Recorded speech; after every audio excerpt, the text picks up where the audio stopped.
અમાલ્ગમેશન. તો અમાલ્ગમેશનમાં આપણે શું શીખ્યા? What we have studied in amalgamation? First, we have studied types of amalgamation. There are two types of amalgamation. First, amalgamation in nature of purchase. Second, amalgamation in nature of merger. Second, we studied what includes in amalgamation. So amalgamation include amalgamation, absorption and external reconstruction. Demerger is also a part of amalgamation, but we are not considering it because it is not a part of our syllabus. Okay, so we have studied all these things. Then after, we have studied how to calculate purchase consideration. There are three methods of calculating purchase consideration. First, lump sum method, in which already purchase consideration is given to us. Second, net asset method, and third, net payment method. So we have studied the methods of purchase consideration. We have also studied one additional method, and which is intrinsic value method or share exchange method. Okay, so all that we have studied. Now we studied there are two types of amalgamation. First, amalgamation in nature of purchase, and second, amalgamation in nature of merger. We have to separate these two parts only in case of journal entries in the books of purchasing company. Purchasing company means transferee company. It means जब आप purchasing company के अंदर journal entry लिखते हो तभी आपको check करना है whether amalgamation in nature of purchase और amalgamation in nature of merger.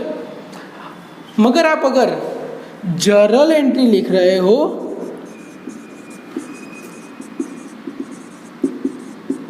In the books of selling company, that is transferor company. अगर आप सेलिंग कंपनी के अंदर जर्नल एंट्री लिख रहे हो तो आपको ये देखने की ज़रूरत ही नहीं है कि वो amalgamation in nature of purchase है या amalgamation in nature of merger, because purchase है या मर्जर है वो सब तो किसको डिसाइड करना है, किसके लिए ज़रूरी है कि जो नई कंपनी बन रही है उसको अपने अकाउंटिंग के लिए ज़रूरी है.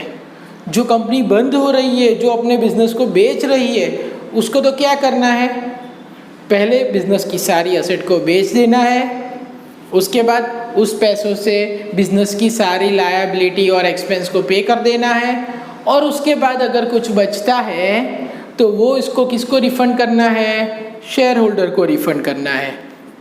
तो फिर सेलिंग कंपनी के लिए आपको ये सब सोचने की ज़रूरत नहीं है कि अमाल्गमेशन इन नेचर ऑफ परचेज है या फिर मर्जर है.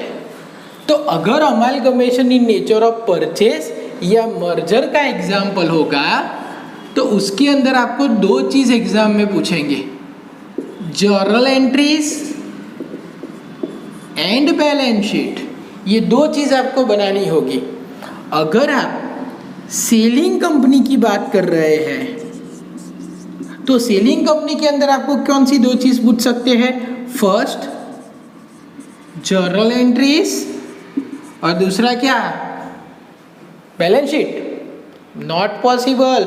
अगर हमने बैलेंस पूरा धंधा ही बेच दिया है तो at the end of the year क्या होगा बैलेंस शीट में? Asset zero, liability zero, total zero, answer tally. बराबर ना? तो सेलिंग कंपनी के अंदर कभी बैलेंस शीट नहीं आएगी. अगर सेलिंग कंपनी बना रहे हो तो journal entries, and for the purpose of verification we have to prepare ledger accounts.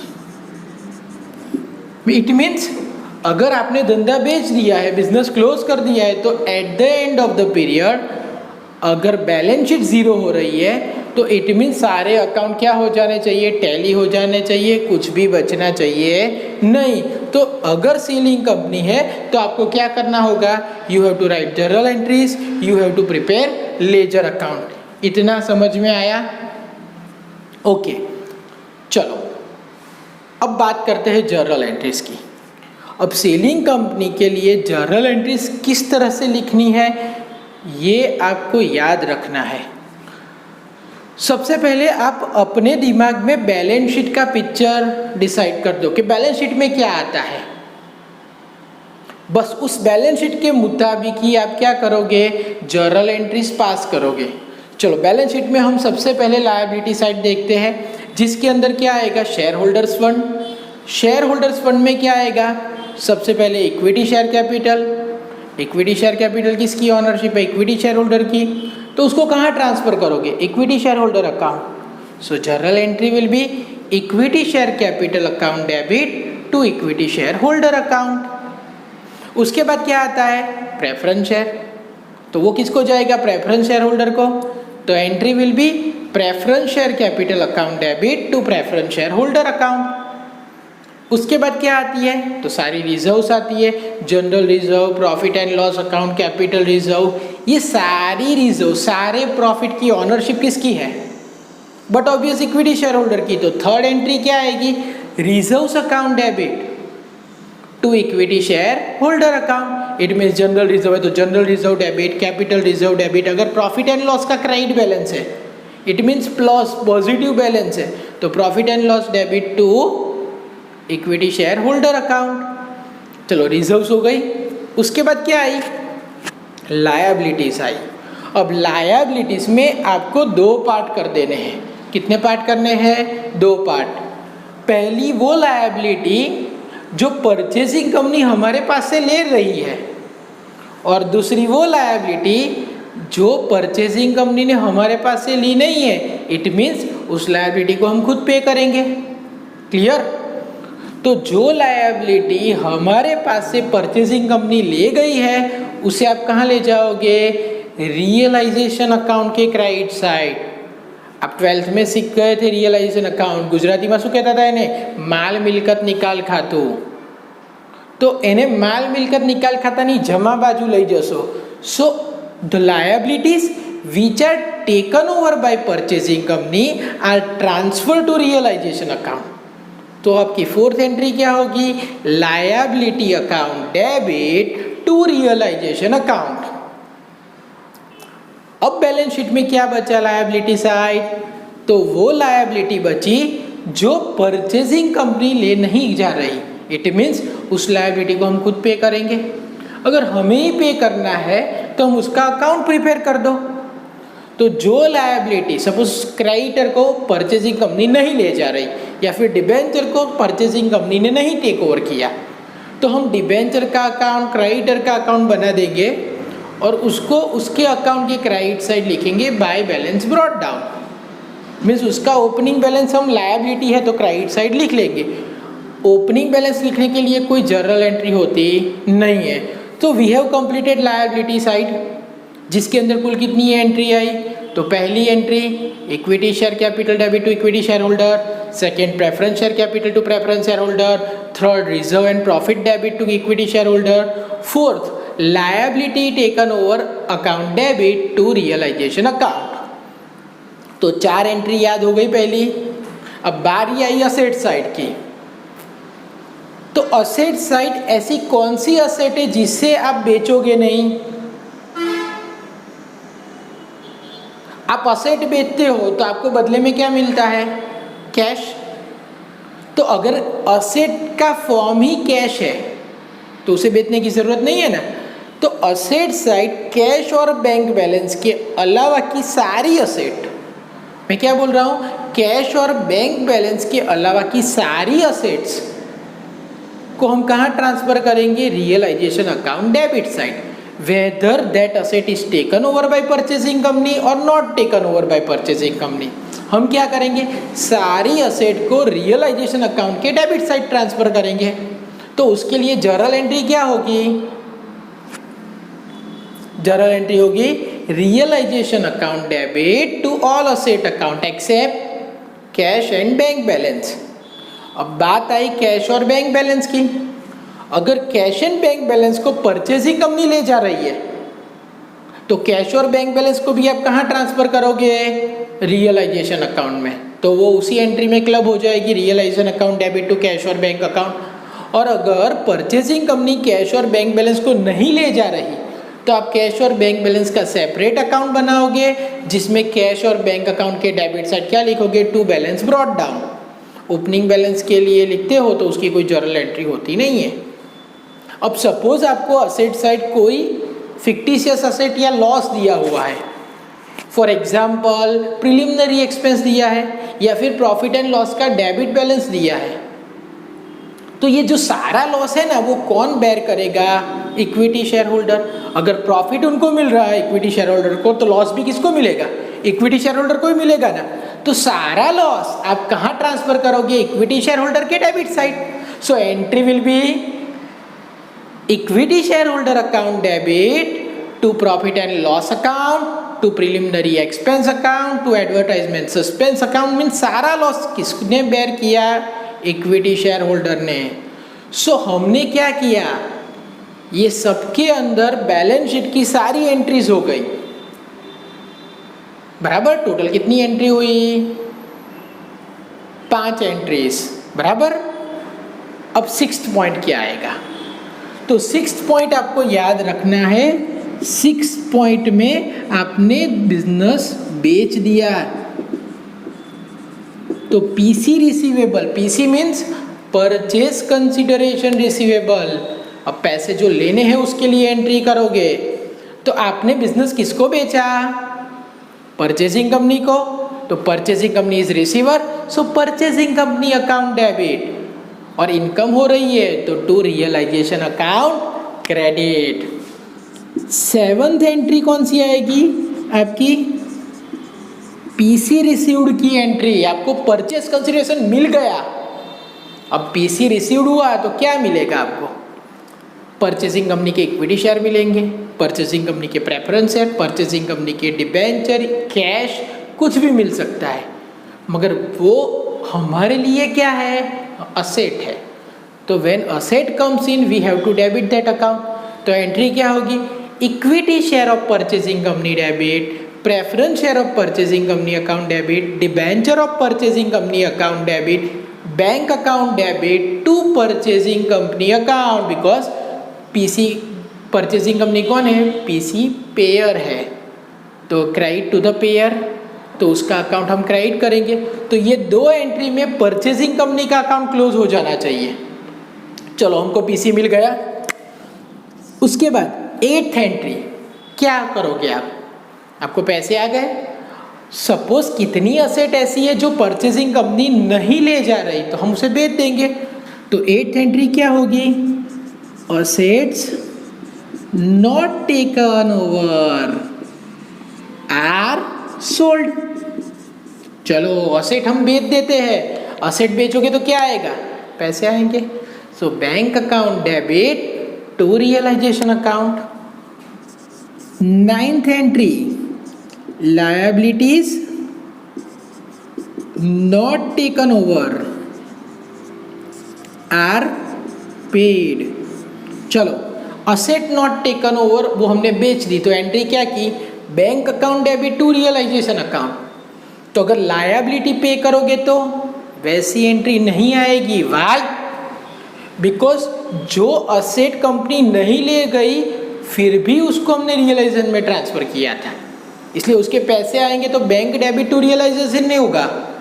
मगर लायबिलिटी अगर हम खुद चुका रहे हैं तो हमने लायबिलिटी का सेपरेट अकाउंट बनाया है, तो उसको आपको क्लोज करना होगा। तो लायबिलिटी अकाउंट डेबिट मैंने बनाया था ना, क्रेडिटर अकाउंट, डिबेंचर अकाउंट। अगर कंपनी ने नहीं ले गई तो हमने क्रेडिटर डिबेंचर का अलग अकाउंट बनाया था। तो creditor account debit, debenture account debit, उसको पे करते हैं तो टू बैंक अकाउंट।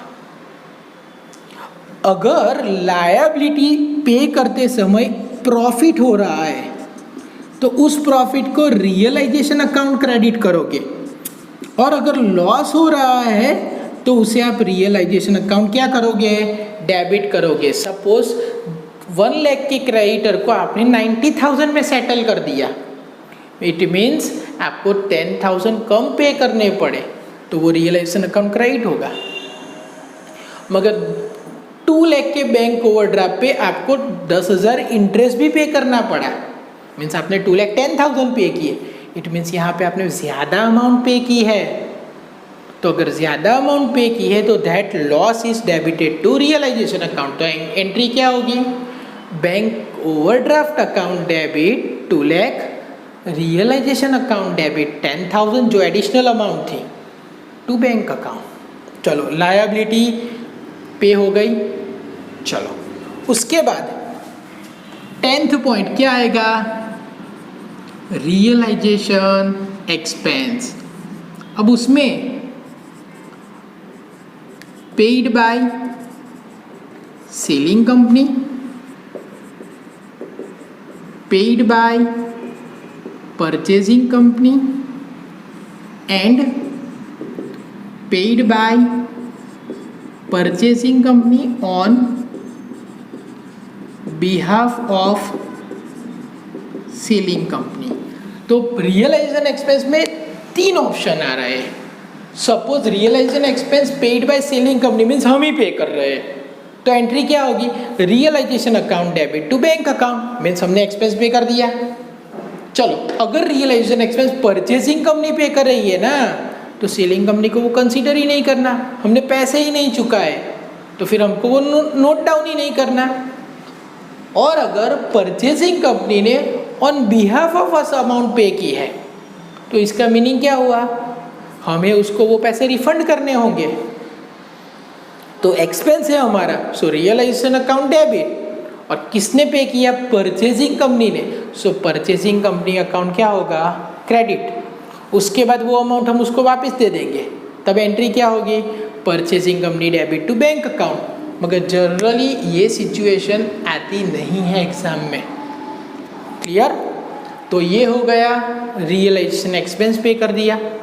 चलो अब खर्चे पे हो गए, असेट को सोल्ड कर दिया, तो अब बारी किसको पे करने की भाई, ऑनर्स को। तो अगर ऑनर्स को पे करते हो तो सबसे पहले आप किसको पे करोगे, प्रेफरेंस शेयर होल्डर को पेमेंट करोगे। अब प्रेफरेंस शेयर होल्डर को पेमेंट करोगे तो कैसे करोगे, सिंपल है, preference share holder account debit to bank account या फिर टू प्रेफरेंस शेयर और to equity share of company account. वो आपको सब में दिया होगा कि प्रेफरेंस शेयर को क्या पे करना है। अगर प्रेफरेंस शेयर को आप ज़्यादा अमाउंट पे कर रहे हो तो हमको क्या होगा, लॉस। लॉस कब होगा, पेड मोर। अगर ज़्यादा अमाउंट पे की है तो हमें लॉस होगा, तो उस लॉस को आप कहाँ डेबिट करोगे, रियलाइजेशन अकाउंट डेबिट करोगे। और अगर प्रेफरेंस शेयर होल्डर को कम अमाउंट पे कर रहे हो तो हमें क्या होगा, प्रॉफिट होगा, और उस प्रॉफिट को आप कहाँ लिखोगे, तो रियलाइजेशन अकाउंट क्रेडिट में।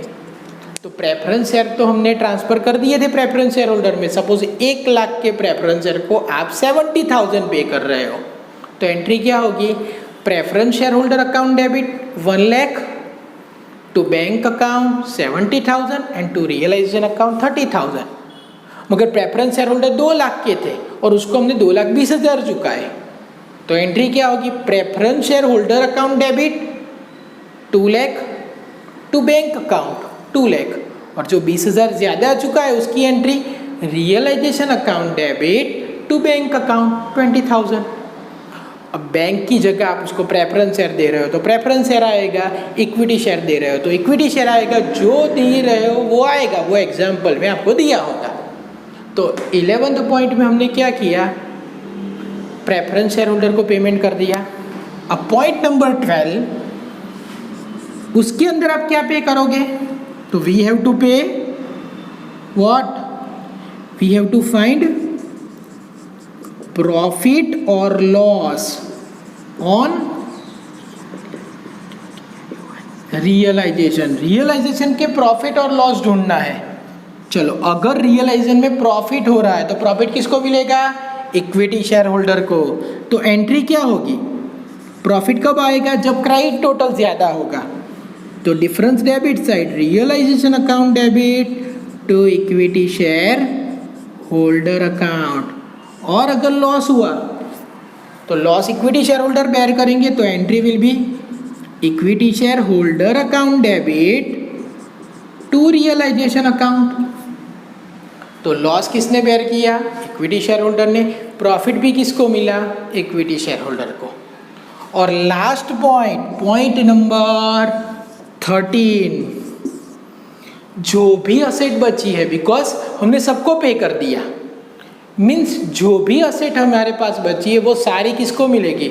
इक्विटी शेयर होल्डर को। सो बैलेंस एसेट्स में सब आ गया, बैंक बैलेंस आ गया, कैश बैलेंस आ गया, परचेसिंग कंपनी के शेयर्स आ गए, परचेसिंग कंपनी के डिबेंचर आ गए, सारी असेट्स